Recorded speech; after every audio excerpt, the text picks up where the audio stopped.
Well, good afternoon, good morning, or good evening, depending upon where you are in the world, and welcome to today's DevOps.com webinar.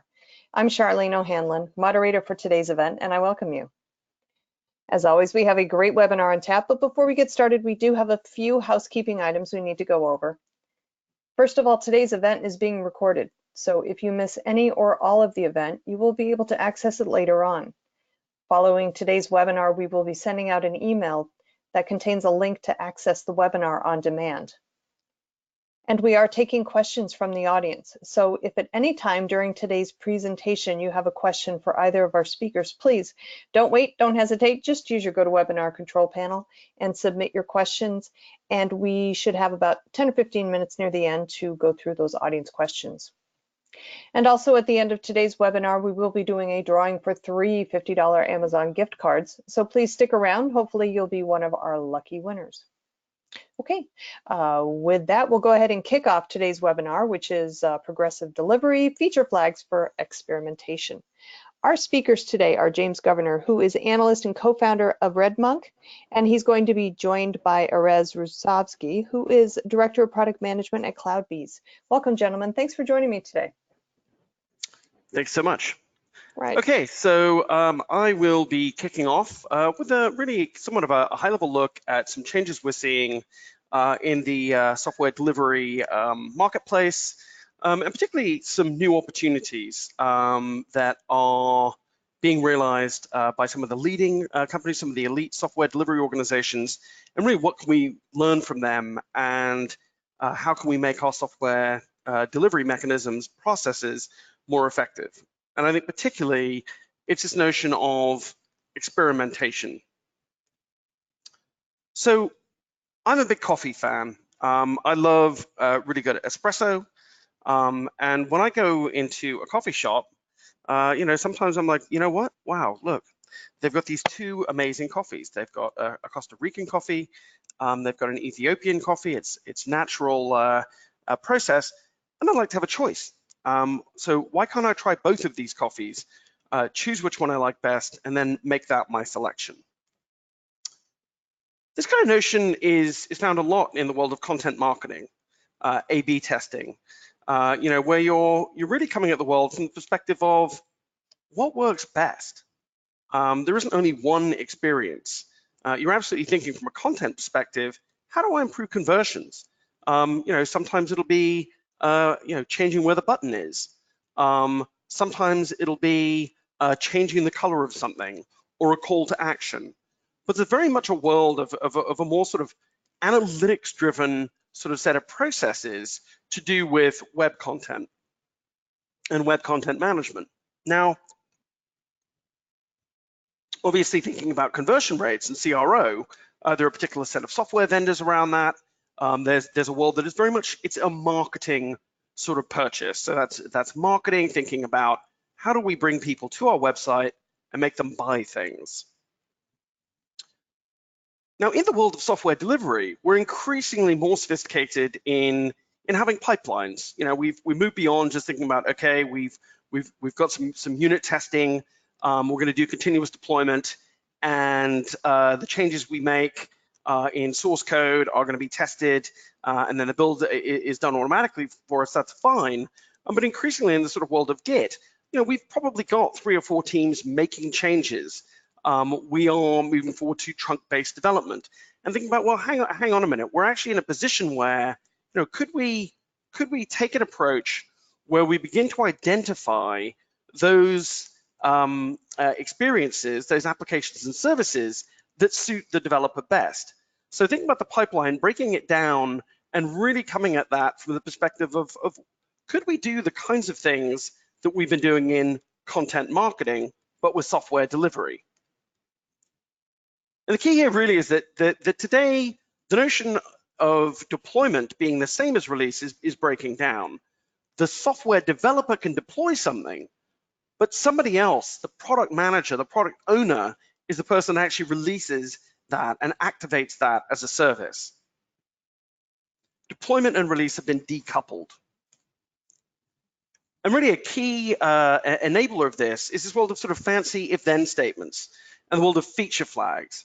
So when we look at certainly the web giants, they do this all the time. They'll build up feature flags, and they'll give one set of users a particular experience before they roll it out to everyone else. Now, I've taken this notion of feature flags, A/B testing, really understanding the blast radius of a service as it's rolled out and beginning to have better metrics in order to decide what the experience should look like for the user, and call this progressive delivery. This doesn't replace the ICD, it very much builds on it, but it's about bringing the business and the software development organization together in terms of software delivery, which is, of course, delivering better experiences to end users. So Carlos Sanchez said, progressive delivery is the next step after continuous delivery, where new versions are deployed to the subset of users and evaluated for correctness in performance. But in IT, we've tended to think about availability. When we roll something out, as long as it doesn't break, that's the right service. But of course, if you're one of these leading software organizations, well, like Netflix, it's more like A/B testing. It's what is the experience like for the end user, not just is it breaking, is this a breaking change? So Charity Majors from Honeycomb, I'm a big fan. She has come up with this that she kind of agreed that this makes sense. So progressive delivery is a term that I came up with, and she's actually been wobbling around these notions of canaries. So canary deploys are where you're deploying the service to a small subset of users before you roll it out to everyone else. Validated deploy groups. There's a language that organizations like Honeycomb have been using, and so progressive delivery is a way of talking about that. And the most important thing here, I think, is fine-grained control over the blast radius. In cloud-based infrastructures, we can route traffic accordingly. So if we think about, people talk about service mesh. We've had Kubernetes, now we've got these notions around like Istio and Envoy. One of the key things there is that is about network control. And we're in a world where we can start to do things in a network, start breaking that down so that we can move and segment traffic accordingly. So I think what's interesting to me is there's a collision now happening between the world of growth hacking and the world of software delivery, and feature flags and feature management seems to be key to delivering on that. So we've got a set of interfaces that we're looking at. We need new management approaches that pull together data and really begin to start thinking about how do we bring the product managers, the designers, and everyone else into this software delivery process. So we need a more end-to-end kind of thinking. It's not just software pipelines, but really product delivery pipelines, and bringing together all of that information so that we can make better decisions in the same way that we would with growth hacking. And I think, again, I can't stress enough that the really key issue here is about collaboration between business people and IT people. Because one of the things that's happened over the last few years is really leaned into, software delivery has to be done by the software engineers. My company, Redmonk, we talk about practitioners, software developers as the new kingmakers, because basically that deployment decision is made by engineering, which is fine, but of course the business has to be part of that. We've seen a lot of interesting conversations, someone like Lego, they took the Millennium Falcon Lego set, the biggest thing they'd ever sold, and they literally decided, the business decided that they were going to do that like as a huge single day experience in terms of getting lots and lots of customers to buy that. So that's the business making a decision about when something is deployed. But of course, if we're rolling out software, we're trying to understand these experiences, we need to close the loop. And that's where this world of observability is coming in. So traditionally, we've had this APM metrics, very, very valuable in terms of understanding the customer experience. What about the logs? What about distributed tracing in these distributed microservices architectures? We've begun to pull all of that together and really think about what does the service actually look like from the customer's perspective. Again, to quote Charity Majors, it doesn't matter if you have 5 nines availability if your user isn't happy. And that's really key. So how are we going to close the loop between the pipelines, the user experience, the features, and how they're rolled out? So if we think about observability, how are we going to do the automation in terms of delivering on these pipelines, and in particular when we begin deploying the applications in this networked world? There's a really interesting approach that has recently been getting a lot of traction, which is called Git Ops. Obviously, Git is a primary mechanism for software version control today. It is well understood. Obviously, we've got GitLab, we've got GitHub, we've got a set of other vendors. Certainly CloudBees is becoming increasingly Git native. If we look at CloudBees and their delivery of, for example, Jenkins X, very much this world where automation happens basically based on source code. So if we think of the world of CI, where, yeah, you check something in, the testing was done, it made sure that it didn't break the build, and then let the user know. GitOps takes that one stage further, where basically everything is stored in Git. So that might be user IDs, for example. You might be making a service request and maintaining that in Git. Thinking about, we can't have a world of just all of the developers in the organization just SSHing in, making changes to systems. If we're going to have immutable architectures, immutable infrastructures, then basically we need a system of record for that. And increasingly we're seeing organizations make that Git. And basically it would be, if I'm going to do automation, it's going to be via pull request. And I think one of the interesting things here is, certainly if we look at software developers today, they don't want to keep on changing their flow. They only want to be in a couple of environments. They want to be in their code, well, should I say 3 environments probably. They want to be in their code editor, they want to be in GitHub or GitLab, and they want to be in Slack for communications and sharing GIFs. So the world of GitOps is an interesting approach where you're basically saying the system of record is Git, and that maps really well to the kind of new declarative infrastructures we're seeing around, for example, Kubernetes. And the key here really is about user experience. That's not something that, again, I think from a software delivery perspective, we talk about it a lot, but do we really try and understand it? Are we closing that loop? And are we able to automate and deliver changes because of the experience rather than because the application breaks? Now, this kind of world of feature flags is not necessarily new. Some organizations have been doing it for a long time. In email, for example, we had Google Labs.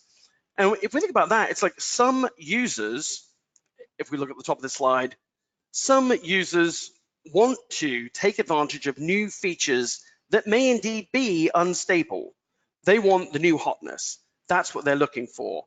Other users are far less keen to see things that are less stable. They want the thing after a while. In fact, we've all been in that situation where, oh no, don't change my application. Why did Twitter move from 140 to 280 characters? Why did the Facebook interface change? Why has my bank changed its interface? This is annoying me. Well, what if we could put the user in charge of when, of which feature flags indeed they chose, so that an organization could say, well, actually, this is about a conversation not just between IT and the business, but also between the business and the customer, where the new application changes are things that people could opt into and opt out of. So who are some people that have kind of done this? Microsoft has done this for a long time with Microsoft Azure. Indeed, the progressive delivery notion came from a conversation I was having with a guy called Sam Guggenheimer. So they were rolling stuff out. They were all about understanding the blast radius. You might roll it out to your internal users first. You might roll it out to a particular region. I'm going to roll something out in Australia first. And what Microsoft talks about was this notion of progressive experimentation in terms of what user experiences look like. So they were really one of the companies that's been doing this for some time. And when I was talking to Sam, I was like, oh, this really makes sense. Let's give it a name for all of these new sets of approaches that we're seeing from some of the web leaders and call it progressive delivery. We want to see a Cambrian explosion of features and functions. We want to put the business in charge of deciding then which ones do we maintain and which ones do we kill off. Because we live in a world where we do have an abundance that we didn't used to have in terms of infrastructure. We used to be asking for permission about network, storage, servers, and everything else. You might have to wait 6 months before you could even try something. That's gone away today. I can spin up an Amazon Web Services instance. I can pull down some code from GitHub. I can start banging away. I might be using serverless. We don't have to ask for permission anymore. And that means there are a lot more flowers are going to bloom. But that also means, as I say, we need better automation and we need to close that feedback loop. Amazon does this stuff too. Progressive delivery is very much part of Amazon's way of thinking about the world. Obviously, they've got one of the most well managed networks in the world, and they absolutely came at it from a perspective of isolation. The one thing that Amazon doesn't want is a breaking change that runs across the entire Amazon network. For them, they want to isolate it to the region and then within region as well. So they've been very aggressive about saying, look, we need to be able to roll stuff out to a set of customers before it gets rolled out more broadly. Another organization that does this is Cloudflare. So they talk about not cattle versus pets, but dogs, pigs, and canaries. So they've got dogs, loyal customers, paying customers. They don't want to break their experience, so they don't get the experimental stuff. Canaries, they will roll something out to one city. It might be Des Moines, it might be Chicago, it might be London, it might be Berlin. Roll it out to them first, see how the experience is before they roll it out more broadly. Datadog rolls stuff out at night in Japan so that they can see how that experience is. The pigs, from a Cloudflare perspective, I think are particularly amusing because that is people that perhaps have signed up for services with a stolen credit card. And so what Cloudflare does is it gives them all the janky stuff to see what they think of it. They may not be paying for the service, but they'll still complain if they don't like it. They're a valuable source of telemetry. And so really this is about product management discipline, because IT is moving from projects in software delivery to products with product owners. And feature flags, again, is absolutely part of this bridge. Testing in production sounds scary. You know, we've got people saying, oh yeah, of course you should be able to roll out services to end users on a Friday afternoon. Why would that be a problem? Well, that's fine if you're a very, very sophisticated organization in terms of your software engineering practices, but you may not be ready for that. For a lot of enterprises, a bank, for example, the idea of delivering a new service or function to end users on a Friday afternoon is frankly terrifying. But in a sense, any time we roll out an application, we are doing testing in production. That's why we need these tools like observability, so that we can go in with a high degree of granularity in terms of that user experience and finding out exactly which components, which microservices, which serverless functions are causing a problem for the end user. And so again, I think the key here is, how do we pull all of this stuff together so we can understand experiences? We can begin to think about, could we have a geographical separation in terms of features so that we could roll it out to a particular geography first? Let's pull together all of that data and let's think about what can we do in a world where growth hacking and software delivery really begin to kind of merge.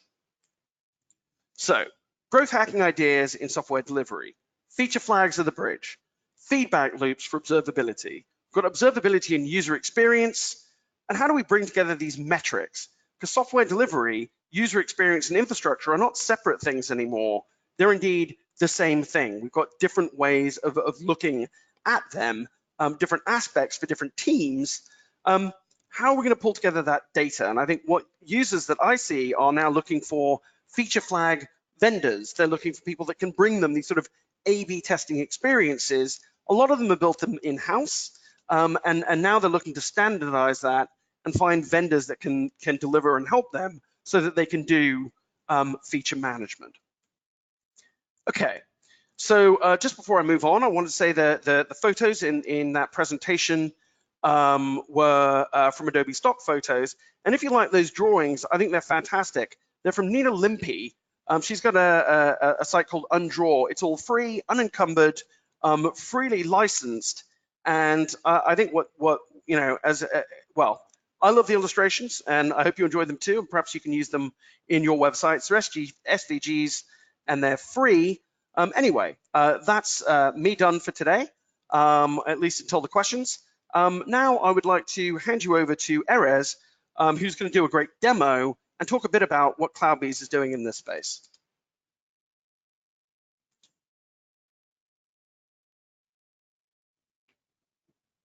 So thanks, James. Hi, everybody. This is Erez from CloudBees. I'm running I'm Director of Product Management of the Feature Management Solution in CloudBees, just to be one of the co-founders of Rollout. And I'm going to take you through a quick presentation to talk about feature flags and then show you a quick demo. And I'm going to start from the basics. So James talked a lot about the big things for feature management or feature flags, progressive delivery. And if you go to the basic and you think about what is a feature flag, and again, James said this, at the end of the day, it's an if statement. And at the bottom, you can see if payment flag is enabled, run, do something, otherwise do something else. And this is evolving to give you that functionality to turn on and off pieces of software in your production, in your environment. And so, you know, kind of what we're seeing and what we believe is that in the near future, every deployment will be behind a feature flag. And this is not something that, you know, it's just our opinion. If you look at the companies that at the bottom, they're already doing this. Some of these companies take pride in the fact that there's not a single line of code that is not gated behind the feature flag. And so we are seeing that trend happening with other companies as well. And so, again, things that James already alluded to, but just to put an emphasis on this, at the end of the day, what you want to do is separate your code deployment from your feature releases. So the code deployment is that technical aspect where you remove code or move code from one place to another place. But then the feature releases, meaning actual users getting to see that features, are decoupled from that code deployment.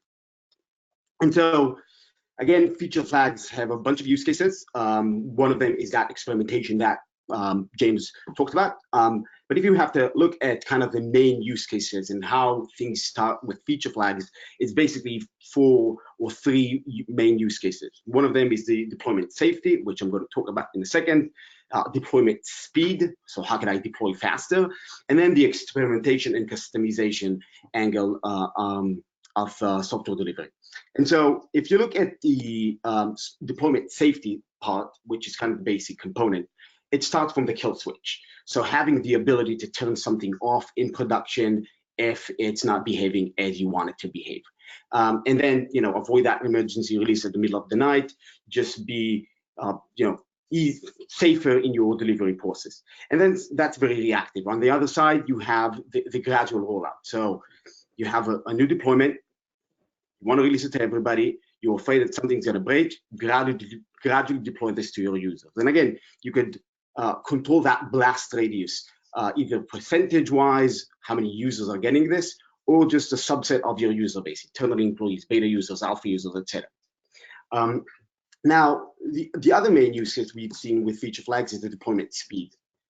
So, you know, first and foremost, I think just having a better CI. Think about teams that are working together. You know, they could decouple each other work. So that means that people can actually merge incomplete code to the main branch and release it to production without worrying. Things like moving to trunk-based development, feature flags are instrumental in helping teams move to that thing. Again, avoiding long-lived feature branches. And then the other thing is release predictability. Imagine late-stage QA bugs instead of not releasing and postponing your release, just in getting that predictability, say, okay, we found a bug, let's turn that off, continue with the release cycle. And of course, testing in production. And so the last use case, there's actually 2 use cases here, experimentation and customization. On the experimentation side, it's important to understand that there's 2 aspects of this. There's the engineering side. So I release something, how do I measure if this is doing any damage to my environment? So crashes, errors, you know, things that engineers cares about. And then also there's the experimentation angle, which is kind of the user stuff. So is this performing better on my business KPIs? Is my conversion better or worse? And feature flags, again, can serve both of them. And then, again, at the end of the day, you also get a nicer or faster feedback loop. So it doesn't have to be data-driven. It could be also qualitative, meaning you talk to the customers and you see what they feel about this. And then the last use case is around customization, essentially just serving different users different experiences based on who they are. Sometimes it's licensing, sometimes it's geolocation related. You just want to serve different users, have one code base and just have different experiences for different users.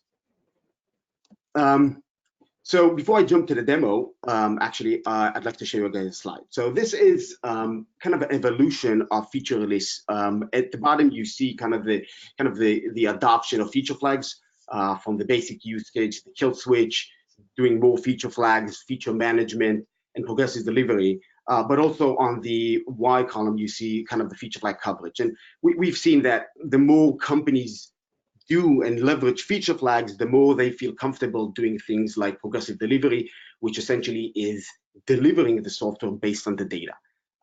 So again, it starts from the kill switch, just having that confidence to release something and turn it off if it breaks. And there's a lot of homegrown solutions in that space. Engineers at the end of the day, they need something, they build it themselves. And then once that is in place, usually say, hey, I want to gradually release features based on whatever attribute I want. So that's kind of the next phase. And then you get into feature management, and feature management usually happens when companies starts to do feature flags at scale. So they have a lot of feature flags, and now they need to manage the life cycle of a feature flag. So when to add a feature flag, when to remove a feature flag, is that flag stale? Can I remove it from the code? And so you want to have a system that will help you do this. You want to maybe give other stakeholders aside from engineers the capabilities to do it. And so when you feel comfortable with that, you could get to the point where you do progressive delivery, where you actually based the release cycles on the data itself. And it could be engineering data, APM, observability, New Relic, Datadog, stuff like that. But it could also be user data, analytics, business KPIs. Okay, so I'm gonna show you guys a demo. And I'm gonna do a demo of a single page web application. This is a JavaScript application, front end, back end, and I think it's Node. I'm gonna do the feature flagging on the client side and basically show you how I gate some features, turn it off and on. And then I'll also talk about how we manage feature flags in terms of Git Ops. And so again, this is a demo application. You can see it's hosted locally, a music application, various artists over here. I could go to one of them. And you can see that on the right side, I have this following 50 users tab. I want to gate this behind a feature flag and then control the exposure remotely. And so to do so, again, at the core, you have to add a feature flag. So I'm going to go to the code. Again, JavaScript, I'm only doing the feature flagging on the client side. And so this is a flag.js file. I'm basically doing, importing the rollout SDK. I'm doing some setup code at the bottom over here. And then I define some flags in the code. And I've defined a few flags. If you could see that I've already defined a flag called following view. Now, what I want to do now is take these flags that I've already defined and gate some code with it. So I'm going to jump to a different file. This is a user.js file. And this is essentially a file that is basically rendering this screen that we can all see. And so I'm going to gate some code. So I'm going to add, I've just added flags.following view. If this is enabled, run this piece of code, else just do nothing. I'm going to save. And once I've saved, the default value of this flag is false. And so we're going to go back over here and we can see that this is gone. And so I just gated some a feature, and then I'm going to jump to rollouts dashboard. So this is rollouts dashboard. We have environments and some other things, and on the right side you're seeing the active features that we're deploying. So what I want to do now is deploy that features that we've just gated. So I'm going to create a new experiment, and essentially this is the same as a deployment. I'm going to select the following view flag. And I'm going to set the audience.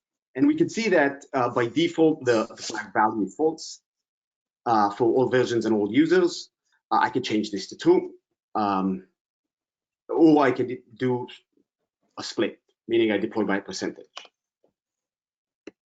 Now, this is a very basic use case. What we've seen is that the more common use case is actually deployed by a specific criteria. So what I'm going to do here is I'm going to add a new condition. And instead of deploying to everybody, I'm going to deploy to a subset of my user base. So I'm going to select property. And I've already exposed some of my application properties to rollout. So then I could use them in my deployment. So let's use email. I have email somewhere here. Yep. Okay, so user email. And then I'm going to do equals one of, and I'm just going to write my email. Nope, I write typing anything.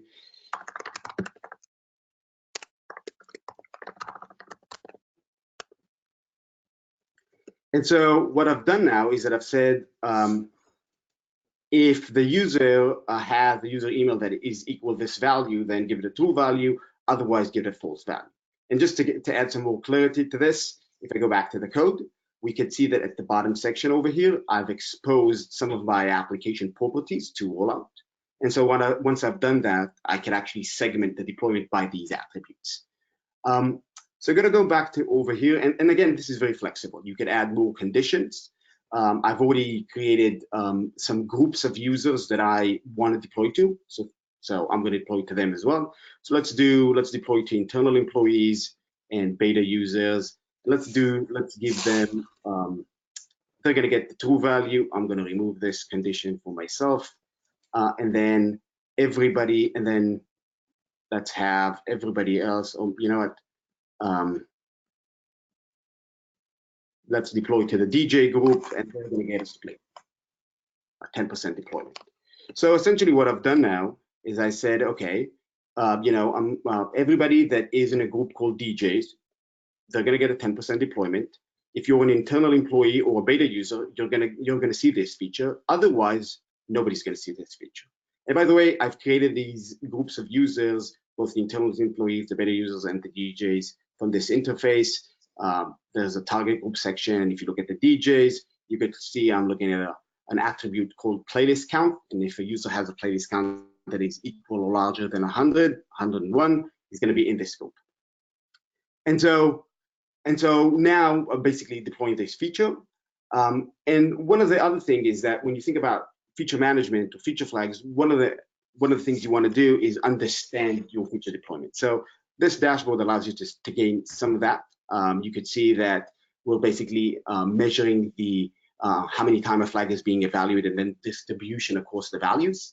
And so you get to see kind of your feature deployment progression. And my flag is not deployed yet to production, so it doesn't have any impression data at all. Now, again, James talked about this. One of the things that we have seen is that companies or engineering teams are used to working with Git, and they're used to having their own, to use Git as kind of the change management around their software lifecycle. And so, feature flags are basically circumventing the existing processes around how do you deploy. So we wanted to make sure that if companies still want to use their own processes, they can do so. So we have a nice integration with GitHub and Git. And so this is a GitHub repo that you own, and essentially only has feature flag data. And basically there's, we're saving anything that you configure over here into YAML configuration files. And then the idea is that if you go to experiment, we can look at the following view. This is a YAML file that represents the experiment we've just configured. And if I click on this, I get to see a YAML file representation of that deployment. And the nice thing is that if I change this either locally and then commit, or change this via the GitHub interface, the changes are going to propagate all the way. So I've just changed the percentage of the deployments to the GJ group to 55. I'm going to commit. I hope you guys write commit messages. This is a demo. I'm not going to write anything. I've just committed this. And now this, if I go back over here, this should be 55. And again, the idea is to leverage Git as that single source of changes for all software changes, including feature flags. And so you get the same governance, accountability, traceability that you get with Git. You could look at the history. You could roll back changes easily. You could, in this example, every environment is represented as a branch in this GitHub repo, so you can actually compare between environments. And so again, use the same tools that engineers are using today for managing feature flags as well. Now, the last thing is to talk about, okay, so we have this feature management control. We could do feature flags. How do we connect the dots in terms of the data? So again, very easy to connect this to your analytics solutions, either on the engineering side, observability, New Relic, Datadog, AppDynamics, whatever you guys use. Very easy to send the flag data to that and get a visualization of the status of my feature deployment. And you can do the same with your user analytics or business KPIs, so Mixpanel, Amplitude, Omniture, whatever you guys are using. It's very easy to integrate with that and actually see the impact of feature delivery to your software. So I think I'm going to stop now and go to Q&A. Excellent. Well, we have a couple questions in so far, but if you have a question, please use your GoToWebinar control panel and go ahead and submit it. And let's go ahead and dive right on in. First question, over multiple years of development, releases will feature over multiple years of development, releases will feature flags be our future technical debt as the complexity of years of flags become the issue, I guess, piling it on. Yeah, so it's a great question. I think one of the biggest concern teams have with feature flags is the technical overhead, both in terms of adding the feature flag but also removing them. And I think the best companies that I've seen that work with feature flag have a process around managing the life cycle. And the tools, again, at the end of the day, are there to help you manage that. So when you think about this, a lot of the flags are meant to help with a deployment or a safer deployment, right? So at the end of the day, once everybody's getting the same value on that feature flag, everybody's getting that feature as it should be, you could potentially remove that flag. And so companies that are working good with feature flag have a process around that, and they remove feature flags from the code base. So the idea is not to stay with a lot of features or feature flags in the code base. The idea is to remove those. Some of them are going to stay there forever because they're instrumental, but a lot of them are going to get removed. Yeah. Okay, great. Next question, is there an audit record of changes? Sorry, by the way, can I just jump in a little? I mean, I think yeah, go right ahead. There's a simpler answer, which is yes. Definitely feature flag craft can and will be an issue. I think that's one of the reasons why we want a good management platform for that. I think that there are even examples of organizations where, for example, they didn't realize it was a flag. Then they go and make a system change later on and actually have downtime, which is of course the opposite of the reasons we use feature flags in the first place. So there's definitely a set of disciplines around this. And indeed, I think that's why we need well maintained platforms to help us do this more effectively. All right, well said. Okay, so next question then. Is there an audit record of changes in flag settings? Yeah, of course. All of the platforms supplied an audit log of what changes that happened, of course, the environment, and of course, feature flags specifically. If you use a solution like ours, in the example that I've done with Git Ops or Git, you get the change management. I mean, you get the audit log inside Git, so that's also a value. But yes, definitely, and of course, that could be connected to other external change management solutions. Okay, great. All right, next question. Let's see, how do you manage features that are tied to database schema changes and may require data migration to new schema? Yeah, so it's a good question. That's always a challenge, and it's important to understand that feature flags, at the end of the day, engineers need to implement them and they need to think. It's not it's not like a silver bullet that requires no thinking. So there's some situation where it's more complicated adding feature flags. Database is one of them, but again, have been done before. I would say to that point that I've seen a lot of time that feature flags are being used actually when doing things like database migration to gradually make sure where because that's usually a place where there's a lot of risk inherited. So feature flags can be used to actually have a safer path to migrating into a database, but there's not always an easy path to add feature flags. All right then. Let's see, next question. And if you have a question, please, it's not too late. Go ahead and use your GoToWebinar control panel and submit it. Next question, how do teams promote feature flags through a continuous delivery pipeline along with the respective artifacts so the flags are on, off as expected as artifacts are deployed into new environments? We wouldn't want to have a manual process at each stage. Yeah, so of course, you know, platforms have REST APIs, and these can be used in any type of pipeline. The idea is that you want to, you know, again, check things in your QA and your development environment, and then promote them gradually into production. And definitely REST APIs can be used, and again, Git can be used as well to kind of automate a process around how do we manage the promotion between environments of feature flags. All right. Great. Next question, and this is a good one. What role should be responsible for setting feature flags? Should it be devs or IT ops or business? And how easy is it to allow developers to access their feature flags without allowing devs to affect prod environments? Yeah, it's a great question. And I think James also talked about some of this in his presentation. So one of the things that we're seeing is that the core engineers are the ones that are adding the feature flag. It's a technical tool and technique, and so engineers are the ones that are adding those. In many cases, the product team or IT team would ask for feature flags, specifically if they know if they are aware of these capabilities, and so they would ask for those. But at the end of the day, the engineers would add those to the code base. Now, permissions is that's what the added value, or part of what the added value that the platform give. We allow permissions across environments, across experiments, and so you can decide to create groups of users that have specific permissions to specific deployments.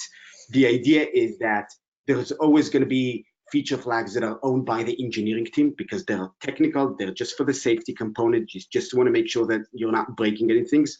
And then as feature flags are becoming more and more prevalent and more stakeholders are using them, including IT, including product, some of the feature flags are going to be owned by the product. And so they're the ones that are going to say, hey, we're in charge of that release. Thank you for adding that feature flag. We're going to take it from here. And I think that the magic with feature flag is that, again, James talked about this, it kind of breaks that silos between engineering and product and other teams, and it allows kind of a more, just allowing an environment that the team can work more together as a team, as opposed to just engineering releasing something. Yeah, I mean, I think this, you know, I mean, frankly, we should, I mean, look, we all know that we should be working more collaboratively across functions. I think that what people tend to not like are surprises. And I think what feature flags give us is the opportunity to try things and experiment without unpleasant surprises. So in terms of, you know, ownership, it's going to kind of depend. But I do think one of the key issues is absolutely there are things that frankly are and remain operational issues. I mean, if we think about the way modern IT organizations look, you've got a sort of a platform team. They are in charge of curating a set of experiences that are used by developers, and they do DevOps. Then you've got a development team that is building business functionality using these services and tools that have been curated by Ops. But the application team also does DevOps. So I think that frankly, that both constituencies will be using feature flags. And then obviously you've got to be able to have a conversation with the business, because it should be the business that decides when new functionality is rolled out. I mean, I think traditionally, you know, when we had this world of waterfall, and you know, the business would work with IT. You had your 300-page requirements document. You sent that offshore. You waited 18 months for that to come back. We lived in a world of one feature release a year. Everything was, obviously a lot slower. We had, pretty well-defined roles here. All organizations want to move faster. And so thinking about feature management in the context of, as I say, allowing experimentation with less risk, and indeed putting different constituencies in control of when features are rolled out. I think that's the promise here. We're only just getting to that now, but frankly, it should be that all of these constituencies are collaborating. Excellent. Okay. Lots of great questions here. Okay, next question. How do I ensure that the feature flag service isn't a single point of failure? If rollout is down, what happens to my app? Yeah, no, it's a good question. When we built rollout, the idea was how do we make sure that we alleviate that concern completely? And so the entire architecture is kind of stateless. So every time you add a feature flag, it has a default value. So there's not a single flag that doesn't have a value.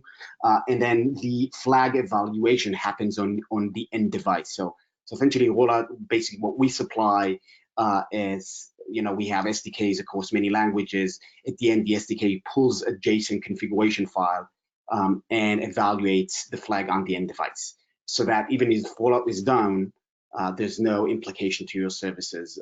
The flag always have values, and the worst that can happen is that you won't be able to change a value of a feature flag. But then we're not in the position that we would break your application. All right. Great. Okay, next question. It seems in Agile, the stand-up and initial scope should talk about if and when flags, so everyone is aware of the intent and use case. I guess that's more of a statement than a question. Any thoughts on that? Could you repeat the statement? Oh, go ahead, Erez. Yeah, sure. It seems in Agile, the stand-up and initial scope should talk about if and when flags, so everyone is aware of the intent and use case. Got it. James, go ahead. I have some thoughts. Yeah, I think as much as anything else, the use of feature flags becomes an expectation.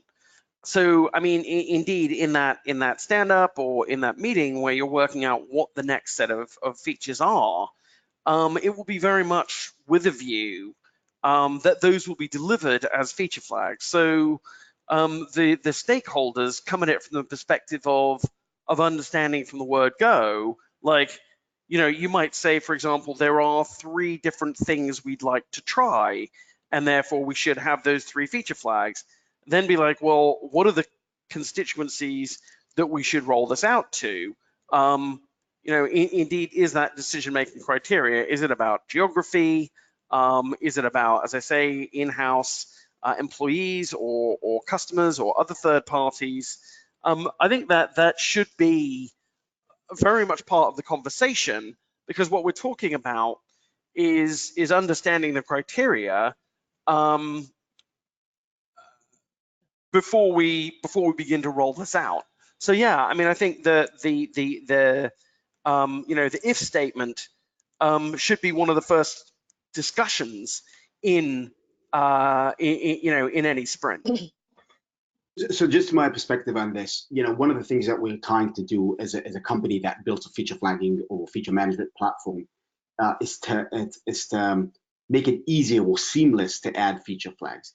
And so we, internally, of course, we use feature flags all the time, and we're trying to get to that point where everything is gated behind feature flags. So it's a seamless action. So you don't have to think about this. All the engineers, everybody on the team know that everything they do, every pull request should be behind the feature flags. Now, it's not easy getting there, but that's what the platforms, or at least ourselves, are trying to do. Because at the end of the day, when you want to reach that progressive delivery, the experimentation, these areas are more sophisticated. If you have, yes, you could state in the stand-up, yeah, hey guys, we need to add a feature flags because we want to test this and that.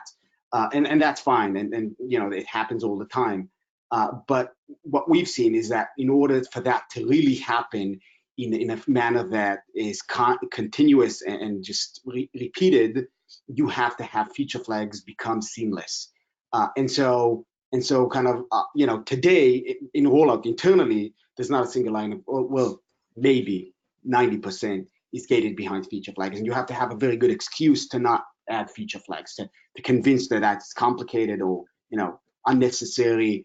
And so everybody knows that they add feature flags all the time. All right, great. Okay, next question. Let's see. What are the 2 to 3 things that we should consider when selecting a feature flag management solution? So I would not build this myself. I mean, as a team, I've seen a lot of homegrown solutions in that space. And I think it's great to get going initially. You start with like a kill switch or something, but at one point, more stakeholders want a piece of this, and it becomes complicated. So on that front, just avoid adding, just building this on your own. And when you look at a platform, you have to think about, what is that you're looking to accomplish? Is this more on the experimentation side? Is this more on the safety and speed side, in the engineering side? Would the platform help me be more, just write more feature flags?